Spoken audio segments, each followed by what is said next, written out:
Voici une démonstration pour faire découvrir la somme des angles intérieurs d'un polygone régulier. Premièrement, je commencerai par faire un polygone régulier, c'est-à-dire c'est le troisième bouton de la gauche, l'option polygone régulier.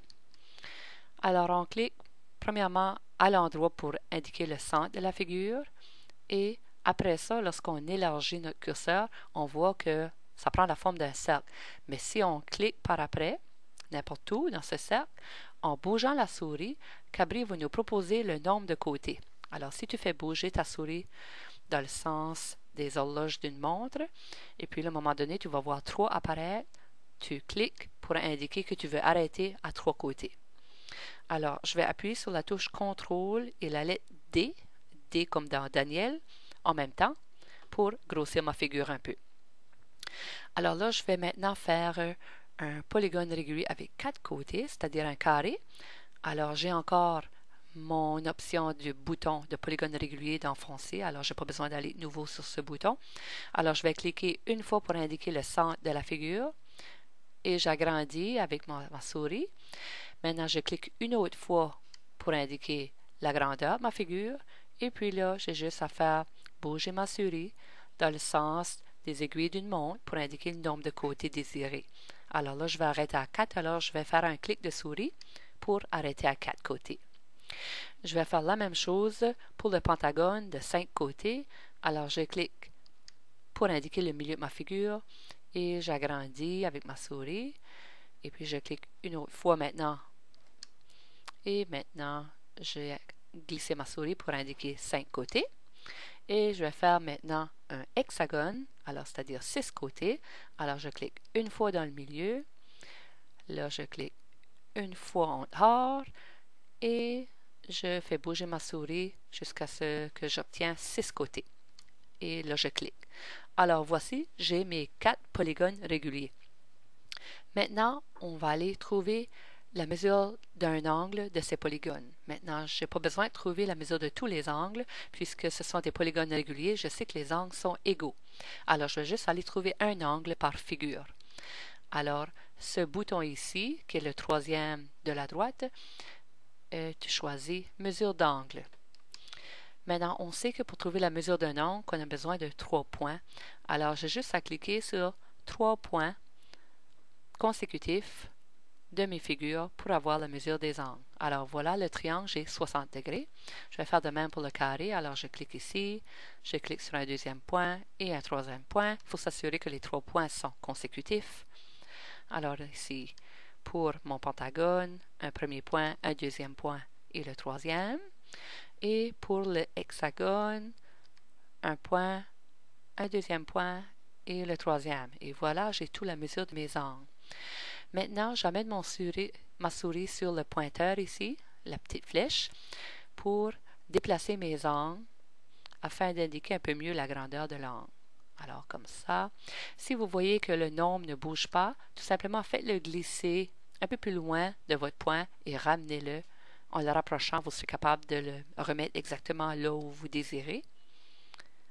De même avec celui-là et le dernier. Et voilà. Bon, maintenant, ce qui m'intéresse, c'est de trouver la somme à l'intérieur, des angles à l'intérieur de ces polygones. Alors, je vais aller chercher ma calculatrice. Alors, la calculatrice de Cabri se trouve sur le même bouton que la mesure d'angle.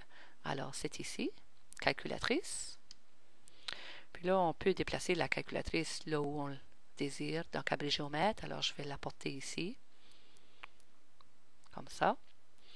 Là, c'est important de cliquer avec la souris à l'intérieur de cette zone ici. Lorsqu'on clique, on voit que le curseur noir ici va clignoter. Ça veut dire que la calculatrice est prête à recevoir des données. Alors là, je peux faire 60 fois. Alors, fois, c'est ce symbole ici, sur la calculatrice ou l'astérix sur ton clavier. Et 60 fois 3 en faisant égal. Bien sûr, ça va me donner 180. Alors là, je pourrais aller inscrire que la somme des angles de ce triangle ici est égale à 180. Alors pour l'inscrire, je vais aller chercher une zone de texte. Alors dans Cabri Géomètre, c'est l'avant-dernier bouton de la droite et ça s'appelle texte. Alors je clique là-dessus et je peux cliquer n'importe où, près de mon triangle, je vais tout simplement cliquer là et je vais mettre où je pourrais écrire somme égale 180. Bon, alors maintenant, je vais faire la même chose pour mon carré. Alors, 90 fois 4, et puis je sais que ça va donner 360. Alors, je vais aller mettre une zone de texte près de mon carré et je vais indiquer la somme est 360. Et je vais faire de même pour mon pentagone. Alors, le pentagone, c'est 108 degrés fois... Alors, le pentagone a 5 côtés, alors je vais faire fois 5. Et puis, j'ai 540. Alors là, je vais aller mettre du texte ici, dans mon pentagone, pour indiquer que la somme est 540. Et de même, pour le hexagone, alors c'est 120 degrés. Hexagone, c'est fois 6. Alors, ici, ça donne 720. Alors, je vais chercher mon bouton texte. Et je peux aller inscrire somme égale 720. Bon, maintenant je peux former ma calculatrice de Cabri. Et voilà, j'ai la somme intérieure des angles d'un polygone régulier. Maintenant, on va aller voir pour des conclusions.